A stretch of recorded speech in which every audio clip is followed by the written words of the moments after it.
Alors, jeudi dernier, je pense, vous avez publié un communiqué sur lequel vous avez également parlé des rondeux, des affaires rondeux dans lesquelles vous aidez les Tunisiens à avoir des informations que les administrations souvent essayent de ne pas donner. C'est essentiellement ça le travail de l'instance aujourd'hui, c'est Ahmed El-Hazghi. Comment les choses se présentent face à cette instance qui a maintenant 2 ans d'existence? Oui, 1 an et demi de travail effectif. Oui. Oui, voilà. Donc les choses, comment sont-elles en train de se passer? Bon, avec relativement bien, mais avec bien sûr des satisfactions, mais aussi avec des difficultés. L'instance d'accès à l'information, c'est une instance publique indépendante dont les membres ont été élus par le Parlement tunisien en juillet 2017. On a commencé effectivement notre travail au début de l'année 2018. Donc on a actuellement 1 année et demie d'activité. L'instance, elle est dotée de plusieurs missions. Parmi ces missions, la mission juridictionnelle qui consiste à statuer sur les recours portant sur les refus de demande d'accès à l'information. Donc si j'ai bien compris, moi qui a besoin d'une information d'une structure publique, j'essaye de faire ma demande à cette structure pour qu'elle me donne cette information. Elle refuse, elle me répond pas. Je viens vers vous à l'instance, je fais une demande, je dis écoutez, cette structure publique ne m'a pas donné ces informations-là. S'il vous plaît, essayez d'avoir ces informations pour moi. C'est bien ça? Absolument. Donc l'accès à l'information, il s'exerce selon 2 modalités. Ou bien ce qu'on appelle la publication proactive de l'information, c'est-à-dire que les organismes soumis aux dispositions de la loi sont tenus de publier d'une manière spontanée et proactive une série d'informations concernant leur activité, leur financement, leur programme, leur marché, tout ça. Est-ce qu'elles sont en train de le faire? Absolument, justement. Bon, bien sûr, avec des degrés différents. Ouais. Et à cet effet, l'instance joue un rôle de monitoring, de supervision, c'est-à-dire on supervise les sites web des différents organismes publics, on contrôle s'ils sont justement en train de publier ces informations ou non, est-ce qu'ils sont en train d'actualiser ces informations ou non. Tout à fait. Et c'est un travail grandiose parce que le nombre des organismes qui sont soumis aux dispositions de la loi se chiffre par milliers. Donc c'est énorme comme vraiment champ de travail. Vous avez les ressources nécessaires humaines? Justement, ça c'est parmi les problèmes, justement, c'est que les ressources qui sont actuellement disponibles ne répondent pas aux besoins réels de l'instance. Mais bon, à cet effet, bien sûr, nous essayons d'être toujours positifs, nous essayons de sensibiliser le gouvernement et pour nous octroyer justement les moyens nécessaires à notre activité. J'imagine que vous avez également un travail de gestion de la rareté, c'est-à-dire vous essayez de focaliser sur les structures qui sont les plus demandées. Oui, oui, absolument, aussi, absolument. Donc, on a fait des choix dès le début, donc ouais.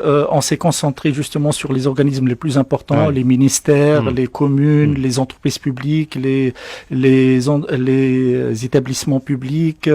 Donc on a essayé justement d'orienter notre activité, ne serait-ce que en cette période, vers les organismes qui produisent le plus d'informations et qui ont un contact beaucoup plus important avec les citoyens.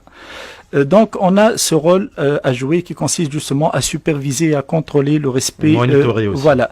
Et on a aussi un rôle très important, celui qui consiste à justement à statuer sur les recours. C'est une mission juridictionnelle. À cet effet, l'instance d'accès à l'information, elle se distingue par rapport aux autres instances parce qu'elle est la seule à avoir ce genre de prérogatives. Donc, la loi a donné beaucoup de prérogatives à l'instance. Elle lui a donné le pouvoir de mener des instructions avec les organismes concernés et de rendre à la fin de cette instruction des décisions qui sont obligatoires aux organismes publics avec la possibilité d'interjeter appel devant les chambres d'appel du tribunal administratif. D'accord. Et à cet effet, je peux vous dire, Anis, qu'on est vraiment surpris par l'engouement des Tunisiens et par leur intérêt à exercer le droit d'accès à l'information, parce que au bout d'1 année et demie actuellement d'activité, on a dépassé le cap de 1000. Donc on a déjà 1000 dossiers. Voilà, on a déjà 1055 dossiers qui ont été enrôlés devant l'instance jusqu'à jeudi dernier, et on a rendu plus que 650 décisions à cet effet. C'est très important. Donc, alors, c'est très important, je le comprends, mais cela signifie aussi aussi qu'il y a une certaine opacité au niveau de l'administration, que l'administration, à tort ou à raison, ne divulgue pas les informations par conservatisme peut-être, par peur souvent donc de divulguer. Qu'est-ce que vous en pensez, Saïd Hassan? Bon, c'est vrai qu'il y a une part de vérité dans ce que vous dites, mais Anis, on peut aussi lire ces chiffres d'un autre angle peut-être, pour dire que ça exprime aussi l'intérêt que portent les Tunisiens, que portent les organisations de la société civile à exercer ce droit réellement et effectivement. C'est vrai que bon, il y a de la résistance de la part des autorités publiques concernées, mais comme vous savez, la question de la transparence et de la reddition des comptes et la participation citoyenne à la vie publique, ce sont des questions d'ordre culturel aussi, qui nécessitent un travail de sensibilisation, un travail continu pour justement pour faire promouvoir cette culture, pour que le maximum de personnes et de structures adhèrent à ces principes qui sont des principes fondamentaux pour la réussite du processus démocratique en Tunisie. C'est très important également. Si une administration ne collabore pas, si une administration est récalcitrante, on sait très bien, vous qui êtes juge, donc je parle sous votre contrôle. Aujourd'hui, on n'a pas un moyen pour exécuter un jugement donc sur l'administration. C'est comme ça, c'est notre droit administratif.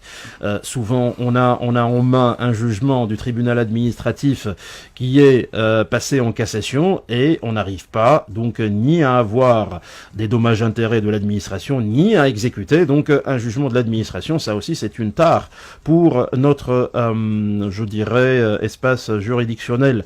Comment faites-vous pour que ces administrations puissent donner des informations souvent importantes pour le citoyen?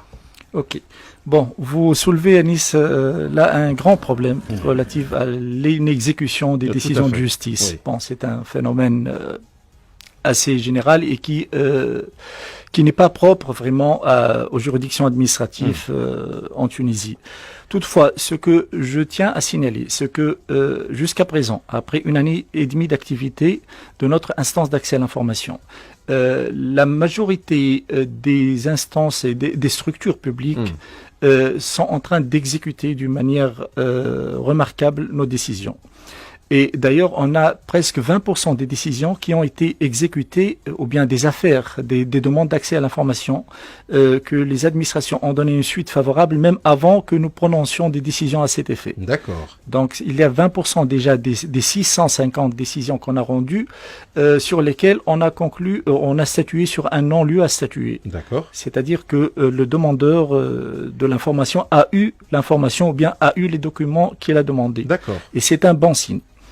Pour le reste, les décisions sont généralement ou bien respectées, ou bien il y a des possibilités, comme je vous ai dit tout à l'heure, d'interjeter appel devant le tribunal administratif. Ce qui est tout à fait normal. Voilà. Le nombre aussi qu'on a relevé, que jusqu'à présent, le nombre des recours en appel est un nombre très très réduit. Donc ce sont des signes positifs. Et nous estimons que à ce niveau, il y a quand même des motifs de satisfaction.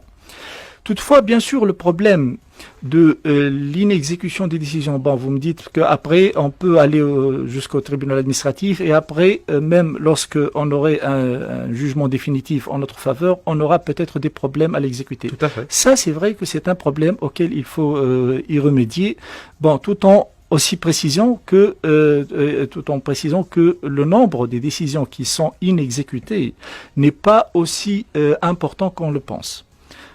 Le tribunal administratif, il rend annuellement près de des milliers de décisions. Donc le nombre des décisions auxquelles les structures publiques ne s'exécutent pas, suivi, voilà, c'est un nombre quand même qui n'est pas aussi important qu'on le pense.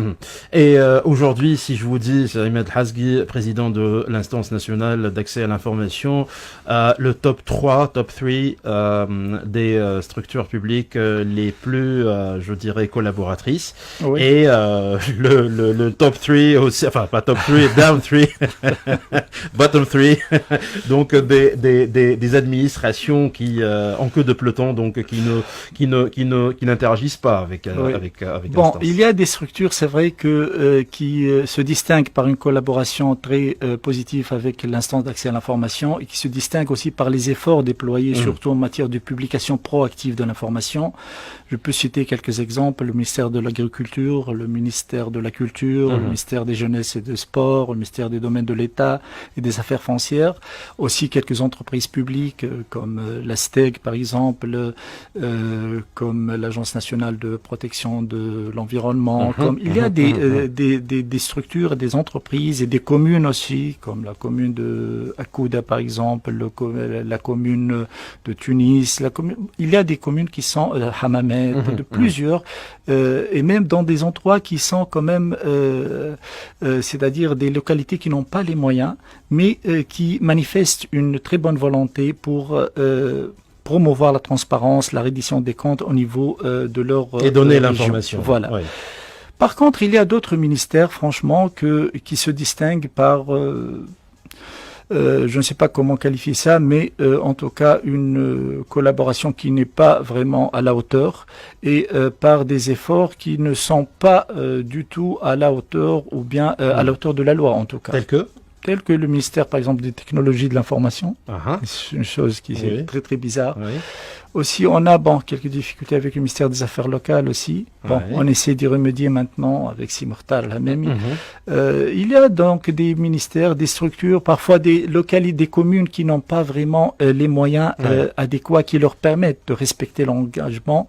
Mais il y a aussi d'autres structures privées chargées de missions de service public, comme les fédérations sportives par exemple. Je cite là aussi la fédération de football par exemple. Et comment qui n'est pas vraiment un modèle avec son monarque de ceux, Monsieur le Géry. Et comment En tout cas, j'espère, comme je vous ai dit au début de l'interview, que c'est une question aussi culturelle. Nous travaillons sur la sensibilisation toujours parce que comme je vous ai dit au début, ces principes sont des principes fondamentaux. On ne peut pas parler d'un état de droit ou bien de bâtir une démocratie sur des fondements solides si on n'arrive pas à adhérer et à bien appliquer ces principes de transparence, de reddition des comptes, de participation active des citoyens à la vie publique. Et ce sont ces principes qui sont de nature à promouvoir la qualité aussi des services publics et rendre les citoyens plus actifs et participent d'une manière plus importante à la vie publique. Merci beaucoup, c'est Ahmed Hazghi, président de l'instance nationale d'accès à l'information. Merci à vous, bon courage pour la suite de votre mission, à vous-même et à toute l'équipe que vous dirigez, et donc à l'instance nationale d'accès à l'information. Merci infiniment de votre passage ce matin sur RTCI. Merci.